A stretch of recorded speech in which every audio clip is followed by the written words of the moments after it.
Time now for another session of On the Links. As always, I am joined by Master Professional Bob Burns. Bob, I've heard you say oftentimes during your lessons that the lie of the club can often affect how the ball is hit off of the club and the trajectory of the ball. Well, in addition to where the ball is hit on the face of the club, the lie of the club will influence the way a person sets up to the ball. For myself, most clubs would be too upright. The toe of the club would be up when I set up to the ball. And if I didn't know any different, I would probably set up the way I see most golfers out here. They'll raise their hands to conform to the lie of the club. Unfortunately, that raises your shoulders and raises your hands, which will inhibit both your shoulder turn and your wrist cock.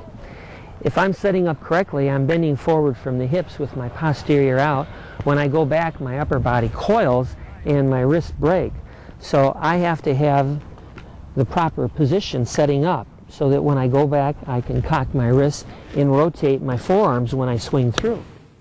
Now, to give you a quick demonstration of how the proper lie would help you square the club, if my hand position is where it should be and not up high, when I swing the club back and through, my forearms will naturally rotate counterclockwise toward the target, and you can see the broom go from black to red. Now, when I have Chris over here set up, if I let this club hang from his shoulders, his hands would be directly underneath his shoulders, just like that. Well, Bob, now that we've learned about the correct lie of the club, we'll try and correct that ever-troublesome slice. Well, we'll show you how to fix that next week. All right, that's coming up on the Links. Look forward to seeing you next week.